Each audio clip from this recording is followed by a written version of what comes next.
Hello sa lahat. Ang title ng video ito ay False Doctrine sa Old Testament. Kailangan maging circumcised at yung hierarchy ng mga lalaki, mas mataas sila sa mga babae para maging saved. So sa Old Testament, yung kay Abraham, di ba sabi daw niya that na nag-pray siya kay God that anong dapat nilang gawin para maging saved. And sabi ni God sa kanya, maging circumcised lahat ng mga lalaki at sila ang maging representative sa mga pamilya nila para ma-save ang family members nila. Ngayon, sabi ni Holy Spirit sa akin, i-share ko to para malaman ng mga tao ang katotohanan. Una, si Abraham, kailangan natin maintindihan that yung era niya noon ay ang daming yung stronghold sa mind niya. Ibig sabihin, madaming views at traditions, world views of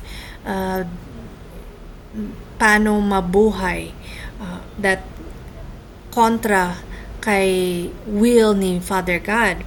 At when you get that, you use that in your daily life, meron kang pride.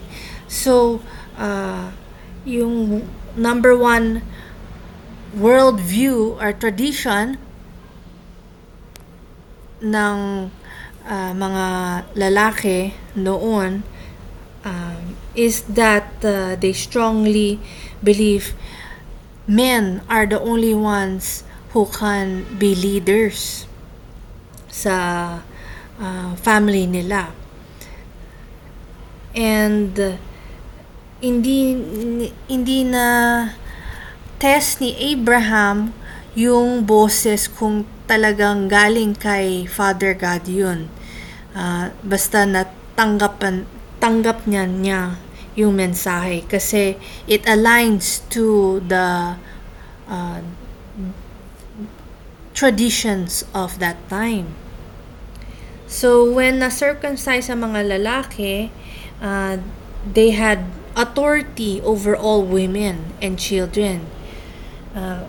Sa belief nila, sila nang ang pwedeng chosen ones by God as a representative to their family when dedicate nilang katawan nila to be circumcised. And ito ay false doctrine. Parang na yun, yung modern day church natin, hindi na kailangan mag-circumcise, pero sabihin mo nang ang sinner's prayer nang hingi kang patawad sa lahat ng kasalanan mo kay Jesus Christ. At napatawad ka na ni Jesus Christ and saved ka na, forever na. Wala nang, hindi ka na to lose your salvation. But that's false doctrine as well. Kasi Jesus Christ nag-preach parati, and yung unang preaching niya ay magsisi sa lahat ng kasalanan mo para makapasok ka sa langit.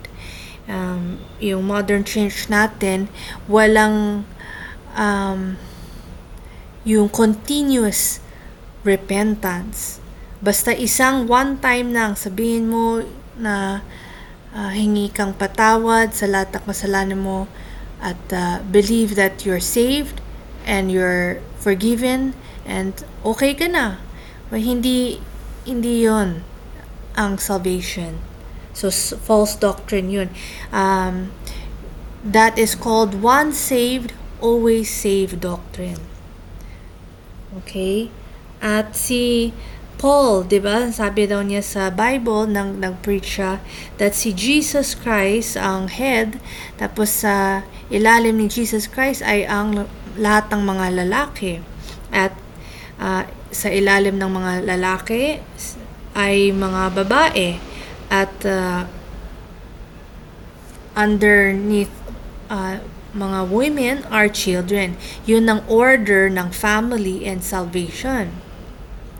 And ito din ang false doctrine din yan.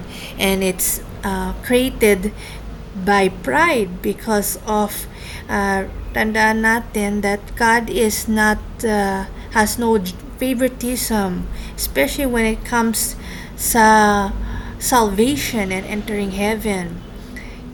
Father God and Jesus Christ and the Holy Spirit, they're wanting anyone who believes in the Son of God, who is Jesus Christ, as their Lord and Savior, na kung willing silang gamitin ng Diyos at gawin ang kalooban ng Diyos, then they'll be used. Kung bata ng 4 years old, or matandang 95 years old, or babae lalaki, it does not matter to God. What matters is yung puso ng tao that nagkukumbaba at submissively under the lordship of the Lord Jesus Christ, that they obey ang kalooban ng Diyos. Yun ang importante. So, kailangan natin i-renew ang mind natin by pulling down lahat ang masamang doctrine na tuto natin sa everyday life, at most especially sa pamilya natin at sa simbahan, that not all that we hear sa church totoo. Kasi 'di ba sabi o Jesus Christ sa mga Pharisees that they love to keep yung traditions nila that are made by man, pero madaming traditions nila kontra sa kalooban ng Diyos. So kailangan mayroong kayong discernment, and paano mong makuha ng discernment? Through the Holy Spirit which is in you, kung born again ka na. At kailangan i-cleanse natin ang puso natin through constant repentance para pumasok ang Word of God sa puso natin. Kasi kung magbabasa ka ng Bible, tapos madumi ang puso mo kasi puro kang madaming kasalanan, ayaw mo magsisi, hindi tatalab ang Word of God sa iyo. It's just going to pass by. And parang yung story ni Jesus Christ that yung planting of the seed, that yung nagsow yung farmer sa lupa, and yung mga ibon nakuha nila ang buto. It's because hindi mo naintindihan ang Word of God. So Satan steals that message para hindi ka magsisi, hindi ka bumalik sa kay Father God, that to do His will. You see? So we need guidance and help of the Holy Spirit who is in you kung born again believer ka na. So etong message is I hope nabuksan ang puso niyo at isip niyo sa katotohanan, at hindi lahat na alam natin ng traditions of the world and what we are taught sa simbahan and sa mga magulang natin, pamilya natin, tama. Dapat kailangan mag-pray tayo kay Jesus Christ and hingi sa Kanya ng ano yung katotohanan. And He will reveal it to you. Kasi mahal ka niya, una. At second, gusto niya maging set free ka. Wala yung mga burdens of life ng diba sabi o Jesus Christ sa mga Pharisees that ang dami nilang na create ng burden sa mga tao, the rules to follow, pero hindi naman ang commandment ni Father God yun. So that's why you need discernment by the Holy Spirit guiding you.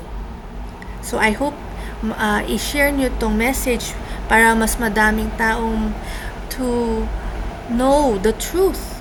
Kasi si Jesus Christ ang katotohanan at mahal ka niya. And He wants you to enter heaven when time mo na umuwi.